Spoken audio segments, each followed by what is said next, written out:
ഈ എപ്പിസോഡിൽ നമ്മൾ കാണുന്നത് ഇപ്പോൾ വീണ്ടും ഇവർ ആ ഒരു കസ്റ്റമർ കെയർ ജോലിയിലേക്ക് എത്തിയിരിക്കുകയാണ്. ഒരു താല്പര്യം ഇല്ലാതെയാണ് എല്ലാവരും ആ ഒരു ജോലിയിലേക്ക് എത്തുന്നത്. മാത്രമല്ല ആ ഒരു ഷോർട്ട് ഹെയർ ഉള്ള ആൻറ്റി ഇവിടേക്ക് ഇന്ന് പുതിയ ജാക്കറ്റും കാര്യങ്ങളൊക്കെ വാങ്ങിച്ചിട്ടാണ് എത്തിയിരിക്കുന്നത്. സന്തോഷം കാരണമൊന്നുമല്ല, അവർക്ക് ഇവിടുത്തെ സ്ട്രെസ് കാരണം ഇവർക്ക് തന്നെ ഇവരോട് ദേഷ്യം തോന്നുന്ന ഒരു സ്റ്റേജിലോട്ട് ആവുന്നുണ്ട്. സോ അവരെ സന്തോഷിപ്പിക്കാനായിട്ടാണ് അവർ വില കൂടിയ ജാക്കറ്റും കാര്യങ്ങളൊക്കെ വാങ്ങി അങ്ങോട്ടേക്ക് ജോലിക്ക് എത്തിയിരിക്കുന്നത്. എന്നിട്ട് എല്ലാവരും അവരവരുടെ ജോലി തുടങ്ങുകയാണ്. അപ്പോഴേക്കും ദാരിക്ക് ഒരു കസ്റ്റമർ വരുന്നു. അവർ പറയുന്ന കംപ്ലൈന്റ് എന്ന് പറഞ്ഞാൽ ഇവരുടെ കമ്പനിയിൽ നിന്ന് വാങ്ങിച്ച ഡയപ്പറിൽ ഒരു കോഴിയുടെ എല്ല് കിട്ടി എന്നാണ്. പക്ഷെ അത് ഇവർക്ക് വിശ്വസിക്കാനാവുന്നില്ല. അതുകൊണ്ട് തന്നെ ഇവൾ അത്രയും വലിയ തടസ്സങ്ങളൊക്കെ ഉണ്ടായിരുന്നെങ്കിൽ അതെന്തായാലും മെഷീനിൽ തിരിച്ചറിയാൻ സാധിക്കും. മെഷീൻ സ്റ്റോപ്പ് ആവും. ഇത്രയും പെർഫെക്റ്റ് ആയിട്ടുള്ളതൊന്നും കിട്ടില്ല. അതായത് അവർ ഫോട്ടോയും കാര്യങ്ങളൊക്കെ അയച്ചു കൊടുത്തിട്ടുണ്ട്. മാത്രമല്ല മാനുഫാക്ചർ ചെയ്യുന്നിടത്ത് കോഴിയുടെ സംഭവങ്ങളൊക്കെ കിട്ടുന്നത് അസാധാരണമായിട്ടുള്ള കാര്യമാണ് എന്ന് പറഞ്ഞ് ഇവൾ ഭയങ്കര നൈസായിട്ട് തന്നെ അവരോട് ആ ഒരു പ്രശ്നം സോൾവ് ചെയ്യുന്ന രീതിയിൽ തന്നെയാണ് പറഞ്ഞു കൊടുക്കുന്നത്. പക്ഷെ വിളിച്ചിരിക്കുന്ന ആ ഒരു ലേഡി എന്ന് പറയുന്നത് ഭയങ്കര സൈക്കോ ടൈപ്പാണ്. അവർക്ക് 100 മില്യൺ നഷ്ടപരിഹാരം തന്നേ പറ്റൂ. എന്റെ കുഞ്ഞ് ഈ അവസ്ഥയിലായതിന് കാരണം നീയൊക്കെയാണ് എന്ന് പറഞ്ഞ് ഭയങ്കരമായിട്ട് ഷൗട്ട് ചെയ്യുമ്പോൾ ധാരയും ഞങ്ങളുടെ കമ്പനിയിൽ നിന്ന് ആരെങ്കിലും വന്ന് ആ ഒരു പ്രോഡക്റ്റ് ചെക്ക് ചെയ്തതിനു ശേഷം മാത്രം തീരുമാനിക്കാൻ പറ്റൂ എന്ന് പറയുമ്പോൾ അവർക്ക് അതും പറ്റില്ല. അതുകൊണ്ട് തന്നെ ഇവളെ ഭയങ്കരമായിട്ട് വെല്ലുവിളിച്ച് ഭീഷണിപ്പെടുത്തി അവർ ഫോൺ വെക്കുന്നു. എന്നാൽ അതിനുശേഷം കുറച്ച് സമയത്തിനുള്ളിൽ തന്നെ അവർ സോഷ്യൽ മീഡിയയിൽ പോസ്റ്റും കാര്യങ്ങളൊക്കെ ഇടുകയാണ്. ഈ ഒരു കമ്പനിയെ പറ്റിയും ഇങ്ങനെ ഒരു ചിക്കന്റെ എല്ലിന്റെ കാര്യങ്ങളൊക്കെ കിട്ടിയതിനെ പറ്റിയൊക്കെ അത് കുട്ടിയുടെ പ്രോഡക്റ്റില് ഇവരുടെ കമ്പനിയെ പറ്റി മഹാമോശമായിട്ടും അതുപോലെ തന്നെ കസ്റ്റമർ കെയറിൽ വിളിച്ച് കംപ്ലൈന്റ് കാര്യങ്ങളൊക്കെ പറഞ്ഞപ്പോൾ തനിക്ക് ആ ഒരു സ്റ്റാഫിന്റെ അടുത്തുനിന്ന് മോശം അനുഭവം ഉണ്ടായി എന്ന് പറഞ്ഞ് അവര് യഥാർത്ഥ ദാരിയുമായിട്ട് നടന്ന ഫോൺ കോൾ അല്ല അവരെ പബ്ലിക് ആക്കുന്നത്. ദാരിയുടെ വോയിസിൽ സംതിങ് AI ഒക്കെ യൂസ് ചെയ്തിട്ടായിരിക്കണം അവൾ വളരെ മോശമായിട്ട് ഇവരോട് പെരുമാറുന്നത് പോലെ അവരെ ആക്കിയിട്ടാണ് ഇപ്പോൾ അത് പബ്ലിക് ആക്കിയിരിക്കുന്നത്. ദാരി ഭയങ്കര നോർമലായിട്ട് അവരെ ആശ്വസിപ്പിക്കുന്ന രീതിയിൽ തന്നെയാണ് സംസാരിച്ചത്. പക്ഷെ അതിന് ഓപ്പോസിറ്റ് ആണ് ഇപ്പൊ കേൾക്കുന്ന രീതിയിൽ ആ ഒരു ലേഡി അത് കൺവേർട്ട് ചെയ്തിരിക്കുന്നത്. ആ ഒരു കാര്യം സോഷ്യൽ മീഡിയ ഫുള്ള് ഏറ്റെടുക്കുന്നു. അത് കാണുമ്പോൾ ആദ്യം ജിഹിക്ക് അതിന്റെ സത്യാവസ്ഥയും കാര്യങ്ങളൊക്കെ അന്വേഷിക്കാൻ തോന്നുന്നുണ്ടെങ്കിലും പക്ഷേ ഈ ഒരു കസ്റ്റമറിനെ ഡീൽ ചെയ്തത് ദാരിയാണ് എന്നറിയുമ്പോൾ ഇവളെ മാനേജറിനോട് ആ യഥാർത്ഥ വോയിസ് റെക്കോർഡ് ഇവരുടെ കയ്യിൽ നിന്ന് ഡിലീറ്റ് ചെയ്തേക്കാനായിട്ട് പറയാണ്. അത് പുറത്തു വിട്ടാലും മാത്രമാണല്ലോ ദാരിയുടെ സത്യസന്ധത തെളിയിക്കാൻ സാധിക്കുന്നത്. സോ അതുകൊണ്ട് തന്നെ അത് ഡിലീറ്റ് ചെയ്യാനായിട്ട് പറയാണ്. ഹിയോന്റെ ഡിപ്പാർട്ട്മെന്റിന് ഇത് വെച്ചിട്ട് ഇവൾക്ക് വലിയ പണിയും കാര്യങ്ങളൊക്കെ നൽകാമല്ലോ. സോ ആ ഒരു രീതിയിൽ മാത്രമല്ല ഓൺലൈൻ മീഡിയാസിൽ ഉൾപ്പെടെ ഇവള് തന്നെ ഈ ഒരു കാര്യം വിളിച്ച് റിപ്പോർട്ട് ചെയ്യുകയാണ്. അതുകൊണ്ട് തന്നെ ഒരുപാട് ആളുകൾ അതായത് അമ്മമാരായിട്ടുള്ളവര് അവിടെ വന്ന് സമരവും കാര്യങ്ങളൊക്കെ തുടങ്ങുന്നു. അതുപോലെ തന്നെ മീഡിയാസും അവിടെ എത്തിയിട്ടുണ്ട്. ഞങ്ങൾ എന്ന് വിശ്വസിച്ചിട്ടാണ് ഈ ഒരു കമ്പനിയുടെ പ്രോഡക്റ്റ് വാങ്ങേണ്ടത്. എന്തായാലും ഈ ഒരു സ്ഥാപനത്തിലുള്ളവർ ഞങ്ങളുടെ ക്ഷമ ചോദിക്കണം, കമ്പനി ക്ഷമ ചോദിക്കണം, നഷ്ടപരിഹാരം തരണം, ആ ഒരു സ്റ്റാഫ് പബ്ലിക്കിലോട്ട് ഇറങ്ങി വരണം എന്നൊക്കെ പറഞ്ഞിട്ട് അവിടെ കിടന്ന് ബഹളം ഉണ്ടാക്കുകയാണ്. സോ ദാരിയും ഈ ഒരു കാര്യം അറിഞ്ഞ് ഭയങ്കര ഇതായിട്ട് അങ്ങോട്ടേക്ക് വന്ന് എല്ലാവരോടും ഇവളായിട്ട് തന്നെ ക്ഷമയും കാര്യങ്ങളൊക്കെ ചോദിക്കുകയാണ്.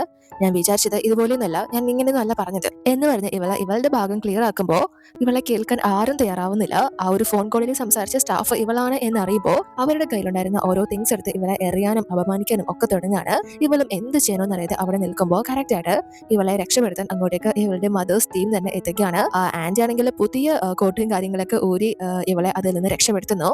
ജിഹിയും ഹോങ്ങും ഒക്കെ അതൊക്കെ കണ്ട് ഭയങ്കരമായി ആസ്വദിക്കുകയാണ്. എന്നിട്ട് ഇവളെ കൂട്ടിക്കൊണ്ട് വന്ന് ഇവളുടെ ദേഹത്തുള്ള ആ ഒരു അഴുക്കും കാര്യങ്ങളൊക്കെ തുടച്ചെടുക്കുന്നു. ഹിയോ പെട്ടെന്ന് ആ ഒരു കാര്യങ്ങളൊക്കെ അറിഞ്ഞ് അങ്ങോട്ടേക്ക് വരുന്നു. എല്ലാവരുടെയും മുന്നിൽ വെച്ച് ഇവന് പ്രത്യേകിച്ച് ഇവളോട് കെയറും കാര്യങ്ങളും കാണിക്കാൻ പറ്റില്ലല്ലോ. അതുകൊണ്ട് തന്നെ ഓഫീസിലേക്ക് ഒരു കാര്യം പറഞ്ഞ് വിളിപ്പിച്ചിട്ട് ഇവളെ പെട്ടെന്ന് ഹഗ് ചെയ്യാണ്. എന്നിട്ട് നീ ഒന്നും വിഷമിക്കണ്ട, നമുക്കിതിനെതിരെ നിയമ നടപടികൾ സ്വീകരിക്കാം. ഞാൻ എത്രയും പെട്ടെന്ന് ഒരു ലോയറെ കാണാം, ആ ലേഡിക്കെതിരെ കംപ്ലൈന്റ് രജിസ്റ്റർ ചെയ്യാം എന്ന് പറയുമ്പോൾ ഇവളെ സമ്മതിക്കുന്നില്ല. അവർ ഏത് മാനസികാവസ്ഥയിൽ ഇരുന്നിട്ടാണ് ആ ഒരു കാര്യങ്ങളൊക്കെ ചെയ്തു വന്ന് ഇവൾക്ക് അറിയില്ലല്ലോ. അതുകൊണ്ട് തന്നെ അവരെ നേരിട്ട് പോയി കണ്ട് സംസാരിക്കാം എന്നൊരു ഡിസിഷനിൽ എത്തുകയാണ്. ഹിയും ഇവളോടൊപ്പം ആ ഒരു ലേഡിയെ കാണാനായിട്ട് വരുമ്പോൾ ആ ഒരു ലേഡിയും പുറത്ത് പോയിട്ട് വരുന്ന സമയമായിരുന്നു. കുഞ്ഞിനെയും കൊണ്ടാണ് വരുന്നത്. ഇവരും പെട്ടെന്ന് ഇവര് ഇന്ന കമ്പനി എന്നുള്ള വ്യക്തികളാണ്, ഞങ്ങൾ അവിടുത്തെ സ്റ്റാഫാണ്, ഞാനുമായിട്ടാണ് മാഡം ഫോണിൽ സംസാരിച്ചത്. പെട്ടെന്ന് ഇങ്ങനെ ഒരു അലിഗേഷൻ എന്റെ നേർക്ക് വിട്ടതിന് റീസൺ എന്താണ്? ഞാൻ സംസാരിച്ചതിനൊക്കെ ഓപ്പോസിറ്റ് ആയിട്ടല്ലേ നിങ്ങൾ പബ്ലിക്കിനോട് പറഞ്ഞിരിക്കുന്നത് എന്നൊക്കെ ചോദിച്ചാൽ അതിനെപ്പറ്റി സംസാരിക്കുമ്പോൾ ഈ ഒരു ലേഡി നിന്നോടൊക്കെ ആരാ ഞാൻ താമസിക്കുന്ന സ്ഥലത്തേക്ക് വരാൻ പറഞ്ഞത്? എനിക്ക് നിങ്ങളോട് ഒന്നും സംസാരിക്കാൻ താല്പര്യമില്ല എന്ന് പറഞ്ഞ് ഇവര് തിരിച്ചു പോവാണ്. ദാരിയും ഹിയും അവരുടെ പിന്നാലെ തന്നെ ചെല്ലുന്നു.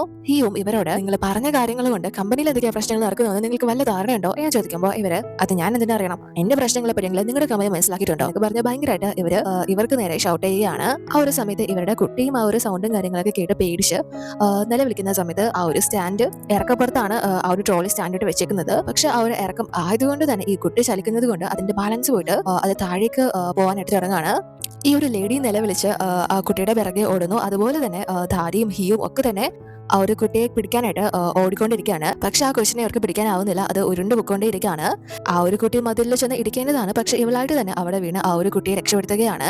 ആ ഒരു സൈഡിലുണ്ടായിരുന്നത് തെർമോക്കോളും കാര്യങ്ങളും ആയതുകൊണ്ട് തന്നെ ഇവൾക്ക് കാര്യമായിട്ട് പരിക്കും കാര്യങ്ങളൊന്നും പറ്റിയിട്ടില്ല. കൈ ജസ്റ്റ് മുറിഞ്ഞിട്ടുണ്ട്, അത്രേ ഉള്ളൂ. എന്തായാലും ഈ ഒരു കുഞ്ഞിന് ഒന്നും തന്നെ പറ്റിയിട്ടില്ല. എന്നിട്ട് പെട്ടെന്ന് തന്നെ ഹിയോ ഇവളെയും കൊണ്ട് ഹോസ്പിറ്റലിലേക്ക് വരികയാണ്. ആ ഒരു മുറിവിലും മരുന്നും കാര്യങ്ങളൊക്കെ വെച്ചിട്ടുണ്ട്. അപ്പോൾ ഈ ഒരു ലേഡിയും ഇവരോടൊപ്പം വന്നിട്ടുണ്ട്. അതുകൊണ്ട് തന്നെ ഇവരോട് വന്ന് ക്ഷമയും കാര്യങ്ങളൊക്കെ ചോദിക്കുകയാണ്.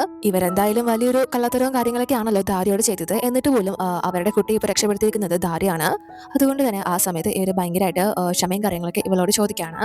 പിന്നീട് നമ്മൾ കാണുന്നത് ആ ഒരു ലേഡിയായിട്ട് തന്നെ അവർ ചെയ്ത ആ ഒരു മിസ്റ്റേക്ക് പബ്ലിക്കിന്റെ മുന്നിൽ ഏറ്റു പറയുകയാണ്. അവർക്ക് ഇവരുടെ കമ്പനി പ്രോഡക്റ്റ് കാര്യങ്ങൾ യൂസ് ചെയ്തിട്ട് ഒരു മോശം അനുഭവം ഉണ്ടായിട്ടില്ല, അത് താൻ ഉണ്ടാക്കിയതാണ്. മാത്രമല്ല കസ്റ്റമർ കെയറിൽ വിളിച്ച് ഈ ഒരു കാര്യങ്ങൾ പറഞ്ഞപ്പോഴും സ്റ്റാഫിന്റെ ഭാഗത്ത് നിന്ന് നല്ല പ്രതികരണം തന്നെയായിരുന്നു ഉണ്ടായിരുന്നത് എന്ന് പറഞ്ഞിട്ട് അവരുടെ കയ്യിലുള്ള ആ ഒരു യഥാർത്ഥ വോയിസ് റെക്കോർഡ് അവരായിട്ട് തന്നെ അവിടെ അറ്റാച്ച് ചെയ്യുകയാണ്. എല്ലാവരെയും തെറ്റിദ്ധരിപ്പിച്ചതല്ല ക്ഷമയും കാര്യങ്ങളൊക്കെ പബ്ലിക്കിനോട് ചോദിക്കുന്നു.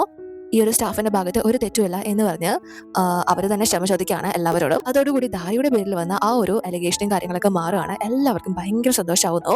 ഇവൾക്കെതിരെയും കമ്പനിക്കെതിരെയൊക്കെ വന്ന പോസ്റ്റും കാര്യങ്ങളും എല്ലാം തന്നെ റിമൂവ് ആയിട്ടുണ്ട്.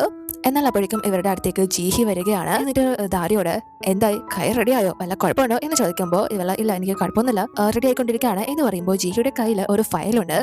അതെന്താണെന്ന് വെച്ചാൽ ഇവള് മുന്നേ തന്നെ ഹോങ്ങുമായിട്ട് ദാരിയെ എല്ലാവരും കൂടെ ആക്രമിക്കുന്നത് രസിക്കുന്നത് കണ്ടിരുന്നല്ലോ.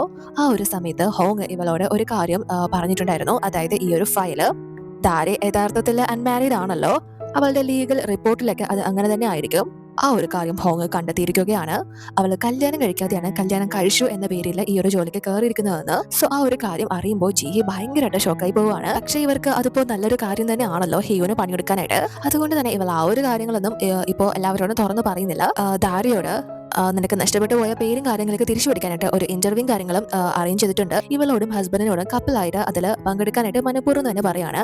ഇവൾ എന്ത് പറയും എന്നറിയാനായിട്ട് ദാരി വേറെ നിവർത്തിയില്ലാത്തത് കൊണ്ട് ഓക്കെ പറയാണ്. പക്ഷെ ഹിയോ അതിനെ സമ്മതിക്കുന്നില്ല.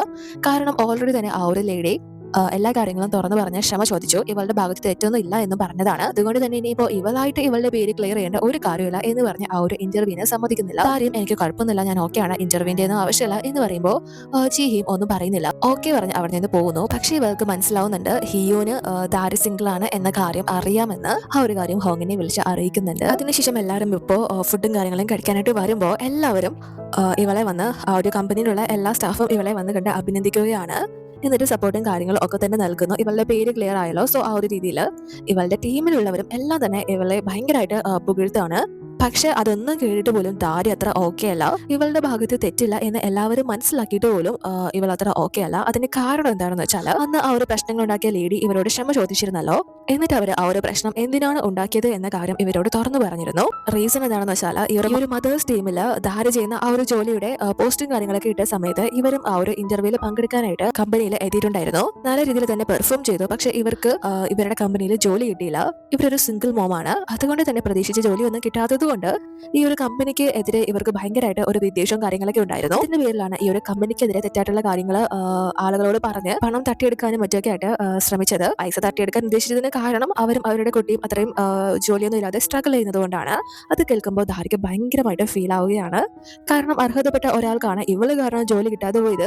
ഇവൾ ഇങ്ങനെ ഒരു കള്ളം പറഞ്ഞില്ലായിരുന്നെങ്കിൽ ചിലപ്പോൾ ഇവളുടെ സ്ഥാനത്ത് ഇവർക്ക് ജോലിക്ക് വരാമായിരുന്നു എന്ന് പറഞ്ഞ് ഇവള് ഭയങ്കരമായിട്ട് ആ ഒരു കാര്യത്തിൽ ഡിസ്റ്റർബ് ആവുന്നു. ഹിയോ ഇവളെ മാക്സിമം സമാധാനിപ്പിക്കാനും സപ്പോർട്ട് ചെയ്യാനും ശ്രമിക്കുന്നുണ്ടെങ്കിലും ഇവളുടെ ഉള്ളിൽ ആ ഒരു കുറ്റബോധം നല്ലോണം തന്നെ വേട്ടയാടുകയാണ്. അതുകൊണ്ട് തന്നെ ബാക്കിയുള്ളവരൊക്കെ ലഞ്ചും കാര്യങ്ങളും കഴിച്ച് ഇനി കേക്കും കാര്യങ്ങളും കട്ട് ചെയ്യാം എന്ന് പറഞ്ഞ് പോകാൻ തുടങ്ങുന്നുണ്ടെങ്കിലും അവരോടൊപ്പം ദാരി പോകുന്നില്ല. നിങ്ങൾ വാങ്ങി കഴിക്കാൻ ഞാൻ അത്ര ഓക്കെ അല്ല എന്ന് പറഞ്ഞിട്ട് പോവാണ്.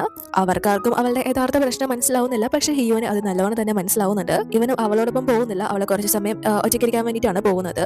അതിനുശേഷം ഇപ്പോൾ യാങ് അമ്മയോടൊപ്പം ഡ്രസ്സും കാര്യങ്ങളൊക്കെ എടുക്കാനായിട്ട് ഒരു ഷോപ്പിലേക്ക് എത്തിയിരിക്കുകയാണ്. എന്നാൽ അമ്മ അങ്ങോട്ടേക്ക് വരുന്ന സമയം ഇവൾ അവിടുത്തെ സ്റ്റാഫിനോട് ഒരു കുട്ടിയുടെ ഫംഗ്ഷനിൽ അവന്റെ അമ്മയായിട്ട് പോകുമ്പോൾ എങ്ങനത്തെ ഡ്രസ്സൊക്കെ ആയിരിക്കും ഇടേണ്ടത്, കുറച്ച് പക്വതയും കാര്യങ്ങളൊക്കെ തോന്നിപ്പിക്കുന്ന ഡ്രസ്സ് ഏതാണ് എന്നിങ്ങനെ ചോദിക്കാണ്. പക്ഷെ അത് അമ്മ കേട്ടിട്ട് അതെന്തിനാ നിനക്ക് മുതിർന്നവരുടെ ഡ്രസ്സ്, നീ എവിടെയെങ്കിലും പോകുന്നുണ്ടോ എന്ന് ചോദിക്കുമ്പോൾ ഇവള് പെട്ടെന്ന് പറയുന്നത് എനിക്കൊരു പാർട്ടി ഉണ്ട്, അതിൽ പങ്കെടുക്കാൻ വേണ്ടിയാ, എന്നേക്കാൾ ചെറിയ ആളുകളായിരിക്കും അവിടെ ഉള്ളത് എന്ന് പറയുമ്പോൾ അമ്മ അത് വിശ്വസിക്കുകയാണ്. അതുകൊണ്ട് തന്നെ അമ്മയായിട്ട് തന്നെ അവൾക്ക് അതിനുള്ള ഡ്രസ്സും കാര്യങ്ങളൊക്കെ കണ്ടെത്തി കൊടുക്കാൻ പോകുന്നു. സോ അന്ന് നൈറ്റ് ജോണും ക്ലാസ്സും കാര്യങ്ങളൊക്കെ കഴിഞ്ഞ് അച്ഛൻ വരുന്നത് വെയിറ്റ് ചെയ്ത് കാത്തിരിക്കുകയാണ്. എല്ലാവരുടെയും പാരന്റ്സ് കുട്ടികളെ വിളിച്ചോണ്ട് പോയി. പക്ഷേ അവന്റെ ഒരു ഷോപ്പും കാര്യങ്ങളൊക്കെ അടച്ചിട്ട് വരുമ്പോൾ ഭയങ്കരമായിട്ട് ലേറ്റ് ആയിരിക്കുകയാണ്. സോ ഉടനെ തന്നെ ജോണിനോട് വന്ന് ക്ഷമയും കാര്യങ്ങളൊക്കെ ചോദിക്കുന്നു. പക്ഷെ ജോൺ അത്ര ഓക്കെ അല്ല. അതുകൊണ്ട് തന്നെ ജോണിന് ആ ഒരു മത്സരത്തിൽ പങ്കെടുക്കാനായിട്ട് ഇവനൊരു സോങ് വായിക്കുന്നുണ്ട്. സോ അതിന്റെ ഗിറ്റാർ വായിക്കുന്നത് ആണ്. അതിനായിട്ട് പുതിയ ഗിറ്റാറും കാര്യങ്ങളൊക്കെ വാങ്ങിച്ചിട്ടുണ്ട് എന്ന് പറയുമ്പോൾ ജോണിന് ഭയങ്കര സന്തോഷമാവാണ്. സോ അവർ പ്രാക്ടീസ് ചെയ്യാനൊക്കെ ആയിട്ട് ഭയങ്കരമായിട്ട് തുള്ളിച്ചാടി പോകുന്നു. അതിനുശേഷം ദാരയും തിരിച്ച് വീട്ടിലേക്ക് വരുന്ന സമയത്ത് അമ്മ ഇവളെ വിളിച്ചിരുത്തി ഇവളോട് ഇപ്പോഴത്തെ കാര്യങ്ങളൊക്കെ പറയാണ്. അതായത് ഇവള് നല്ലോണം ഹാർഡ് വർക്ക് ചെയ്യുന്നുണ്ട്, നല്ല സത്യസന്ധതയാണ്. ഇവളുടെ അച്ഛന് ശേഷം ഈ ഒരു ഫാമിലി ഇത്ര നന്നായിട്ട് എനിക്ക് പോലും നോക്കി നടത്താൻ സാധിച്ചിട്ടില്ല എന്നൊക്കെ പറഞ്ഞ് ഇവളുടെ അച്ഛനെ പോലെ തന്നെ ഇവളും സത്യസന്ധതയാണ്, ഹാർഡ് വർക്ക് ചെയ്യുന്ന വ്യക്തിയാണ്, അങ്ങനത്തെ കാര്യങ്ങൾ പറഞ്ഞ് ഭയങ്കര അഭിമാനത്തിൽ സംസാരിച്ചിട്ട് അമ്മ പോവുകയാണ്. അതും കൂടി കേൾക്കുമ്പോൾ ഇവൾക്ക് ഇവളുടെ കുറ്റബോധം കൂടുകയാണ്. അവിടെ ഇവളുടെ അച്ഛൻ മുന്നേ തന്നെ നമ്മളെപ്പോഴും സത്യത്തിന്റെ കൂടെ വേണം നിലനിൽക്കാൻ എന്ന കാര്യങ്ങളൊക്കെ അവിടെ എഴുതി വെച്ചിട്ടുണ്ട്. സോ ഇവൾ ഒന്ന് ആലോചിക്കുമ്പോൾ അച്ഛൻ എന്തായാലും ഇവളോട് ക്ഷമിക്കില്ല എന്ന് ഇവൾക്കറിയാം. സോ ആ ഒരു കാര്യങ്ങളൊക്കെ എല്ലാം തന്നെ ഇവളെ ഇപ്പോൾ ഭയങ്കരമായിട്ട് അലട്ടിക്കൊണ്ടിരിക്കുകയാണ്. അപ്പോൾ ഇവിടെ ഹിയോ വീണ്ടും ആ ഒരു ലോയേഴ്സ് പറഞ്ഞത് അനുസരിച്ച് ഇനിയും ഫയലും കാര്യങ്ങളൊക്കെ എടുക്കാനായിട്ട് എത്തിയിരിക്കുകയാണ്. പക്ഷെ ആ സമയത്ത് ഇവൻ നോക്കുമ്പോൾ ഇവന്റെ ടീമിന്റെ ഡീറ്റെയിൽസ് ഒക്കെ ഉള്ള ഫയൽ അവിടെ കാണുകയാണ്. അതിലെ താരയുടെ ഡീറ്റെയിൽസ് ഒക്കെ കാണുമല്ലോ. സോ അതൊക്കെ ഭയങ്കര എക്സൈറ്റഡ് ആയിട്ട് ഇവൻ തുറന്നു നോക്കുന്ന സമയത്ത് ഇവൻ അതിൽ കണ്ട കാഴ്ച കണ്ട് ഷോക്കായി പോവാണ്. കാരണം അതിൽ പങ്കെടുത്ത എല്ലാ കാൻഡിഡേറ്റ്സിനെയും കുറിച്ചുള്ള വിവരങ്ങളുണ്ട്. ഈ ഒരു മദേഴ്സ് ടീമിലേക്കുള്ള പോസ്റ്റിന് എല്ലാ യോഗ്യതകളും നല്ല മാർക്കും കാര്യങ്ങളൊക്കെ ഉള്ള കാൻഡിഡേറ്റ്സ് അതിലുണ്ടായിരുന്നു. പക്ഷെ അതിൽ ഏറ്റവും കുറവ് മാർക്ക് സ്കോർ ചെയ്ത 4 പേരാണ് ഇപ്പൊ ഇവന്റെ മദേഴ്സ് ടീമിലുള്ളത്. ആ ഒരു ഇന്റർവ്യൂവിന്റെ കാര്യങ്ങളൊക്കെ ഏറ്റെടുത്ത് നടത്തിയിരുന്നത് ജീഹി ആണല്ലോ. സോ അവള് തന്നെയാണ് ഇവന് ഇങ്ങനെ ഒരു പണി കൊടുത്തത് എന്ന കാര്യം ഇവൻ ഇപ്പോഴാണ് മനസ്സിലാവുന്നത്. അതിനുശേഷം പിറ്റേന്ന് ഇവിടെ ദാരി ഒരു വലിയ ഡിസിഷൻ എടുത്തിട്ടാണ് ഇങ്ങോട്ട് എത്തിയിരിക്കുന്നത്. കാരണം ഇവളിപ്പോ ഒട്ടും മെന്റലി ഓക്കെ അല്ല ഇവിടുത്തെ ജോലി ചെയ്യാനായിട്ട്. കാരണം ഇവളെ സ്വന്തം കൂടെപ്പിറപ്പായിട്ട് കാണുന്നവരാണ് ഇവളുടെ കൊളീഗ്സ്. അവരെ വരെ ഇവളെ പറ്റിച്ചുകൊണ്ടിരിക്കുകയാണല്ലോ. അതുകൊണ്ട് തന്നെ ഇനിയും ഇവിടെ തുടരണ്ട എന്നൊരു തീരുമാനം എടുത്തിട്ട് ഇവളുടെ റിസൈൻ ലെറ്ററും കാര്യങ്ങളൊക്കെ തയ്യാറാക്കുകയാണ്. അതുപോലെ തന്നെ ഹിയോനെയും ജീഹിയും അച്ഛൻ വിളിപ്പിച്ചിരിക്കുകയാണ്. അപ്പോൾ ജീഹി അച്ഛന്റെ അടുത്ത് ഹിയോനെ കുറിച്ചുള്ള കാര്യങ്ങൾ ഭയങ്കരമായിട്ട് പുകഴ്ത്തി പറഞ്ഞുകൊണ്ടിരിക്കുകയാണ്. അവൻ ഇങ്ങനെ കാര്യങ്ങൾ ചെയ്യുന്നുണ്ട്, നല്ലോണം ചെയ്യുന്നുണ്ട്, അങ്ങനെയൊക്കെ പറഞ്ഞിട്ട് അച്ഛൻ വരെ ജീഹി പറയുന്നത് കേട്ട് ഇവനോട് നിന്റെ പെങ്ങൾക്ക് നിന്നെ കുറിച്ചുള്ള അഭിപ്രായം കേട്ടില്ലേ എന്ന് പറഞ്ഞ് അഭിമാനത്തോടെ സംസാരിക്കുകയാണ്. പക്ഷെ ഹിയോന് ഇവളെ എന്താണ് പറയുന്നത്, ഉള്ളിൽ എന്താണ് ചിന്തിക്കുന്നതെന്ന് ഇപ്പൊ നന്നായിട്ട് മനസ്സിലാവുന്നുണ്ട്. എന്നിട്ട് അച്ഛൻ ഇവനോട് ഒരു പുതിയ പ്രോജക്റ്റിന്റെ കാര്യം പറയാണ്.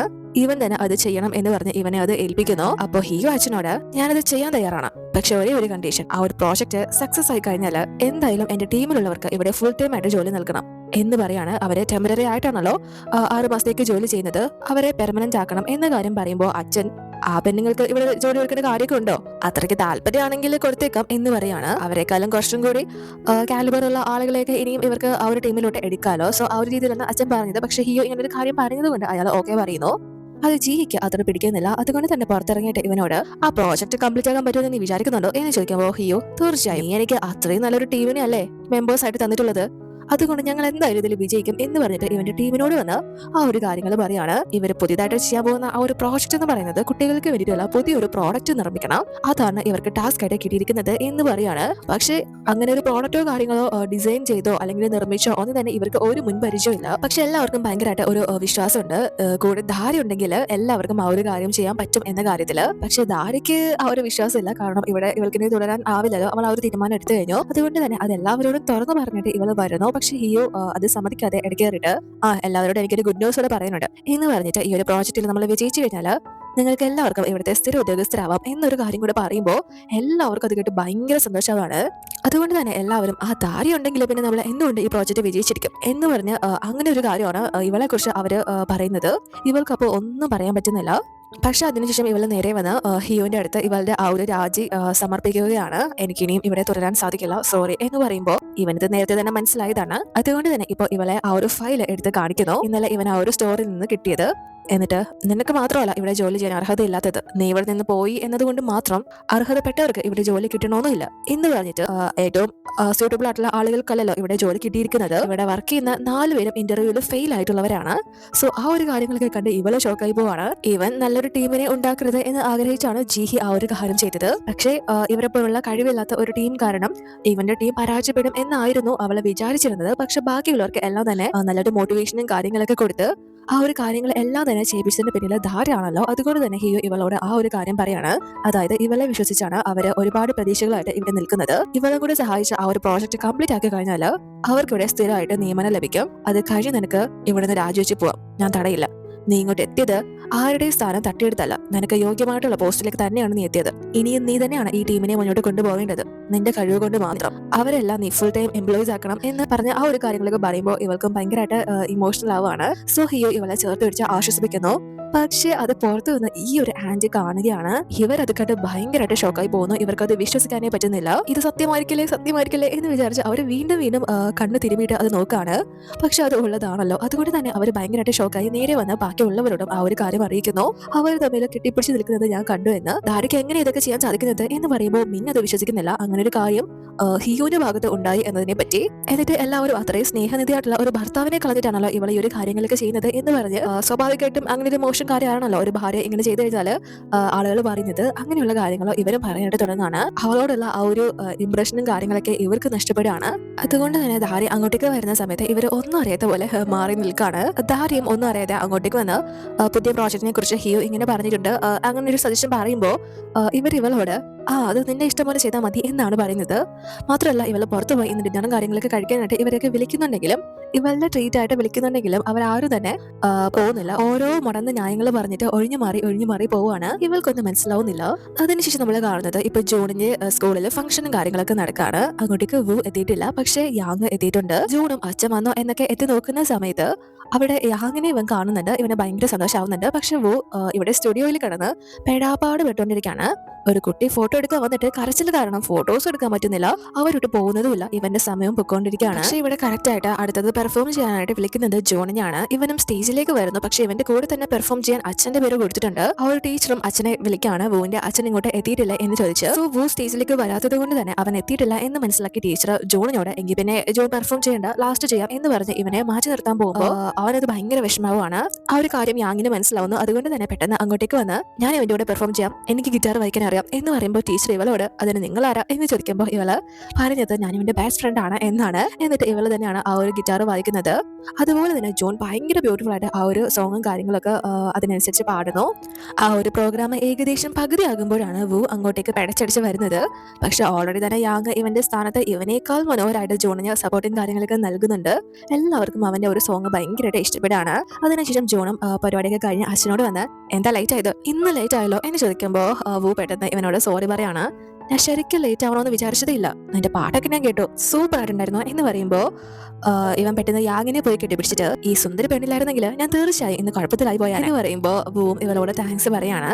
എന്നിട്ട് അല്ല ഈ കാര്യം നിങ്ങൾ എങ്ങനെ അറിഞ്ഞത് എന്ന് ചോദിക്കുമ്പോൾ ജൂണാണ് ഇവളെ ഇൻവൈറ്റ് ചെയ്തത് എന്ന് ഇവളെ പറയാണ്. ഇവൻ അറിയാണ്ട് തന്നെ ജൂൺ ഇവളുമായിട്ട് ഭയങ്കര അടുത്തുകൊണ്ടിരിക്കുകയാണ് എന്ന കാര്യം വുവിന് മനസ്സിലാവുന്നുണ്ട്. അതിനുശേഷം ഇവൻ വീട്ടിൽ വന്ന് ജോണിനെ ഉറക്കിയിട്ട് യാങ്ങിനോട് യാങ്ങും ഇവന്റെ കൂടെയുണ്ട് ഇന്ന് സഹായിച്ചതിന് താങ്ക്സ് പറയുന്നു. മാത്രമല്ല ഇവള് കാരണം അവൻ ഒരുപാട് ഹാപ്പിയാണ്, ആ ഒരു കാര്യത്തിനും താങ്ക്സ് പറയുന്നു. എന്നിട്ട് പക്ഷേ ഇനി നിങ്ങൾ ഇത് ചെയ്യരുത്, നമ്മൾ തമ്മിൽ എക്സിബിഷനും കാര്യങ്ങളൊക്കെ കഴിഞ്ഞു കഴിഞ്ഞാൽ പിന്നെ ഒരിക്കലും കാണില്ല, ഒരു സഹകരണം ഉണ്ടാവില്ല. ജൂൺ ഒരു കുട്ടിയാണ്, അവന് മനസ്സിലാവില്ല നിങ്ങളെ പിന്നെ കാണാത്തത് എന്താണെന്ന്. അവൻ എന്തായാലും നല്ലോണം തന്നെ വേദനിക്കും എന്ന് പറയുമ്പോൾ ഇവള് അതിന് നമുക്ക് വീണ്ടും കാണാമല്ലോ, ഞാൻ നിങ്ങളോട് പറഞ്ഞതല്ലേ എനിക്ക് നിങ്ങളെ ജോണിനെ ഇഷ്ടമാണെന്ന് എന്ന് യാങ് വീണ്ടും പറയുമ്പോൾ ഇവളോട് എനിക്ക് നിങ്ങളെ പോലുള്ള ഒരു സ്ത്രീയോട് ഇൻട്രസ്റ്റേ ഇല്ല, അതുകൊണ്ട് തന്നെ എന്റെ മകന് നിങ്ങൾ ആവശ്യമില്ലാത്ത പ്രതീക്ഷകൾ നൽകരുത് എന്ന് റിക്വസ്റ്റ് ചെയ്യുമ്പോൾ അത് ഇവൾക്ക് ഭയങ്കരമായിട്ട് ഫീൽ ആവുകയാണ്. ഇവള് ഒരു ഫാമിലി ആയിട്ടാണല്ലോ ഇവരെ കണ്ടിരുന്നത്, എന്നെങ്കിലും എല്ലാം ശരിയാകും എന്നൊരു പ്രതീക്ഷ ഉണ്ടായിരുന്നു. പക്ഷേ ഇപ്പോൾ ഇവളെ ഫുൾ ആയിട്ട് റിജക്ട് ചെയ്തിരിക്കുകയാണ്. അതോടുകൂടി എപ്പിസോഡ് അവസാനിക്കുന്ന ഒരു ജോലിയിൽ കാണാം.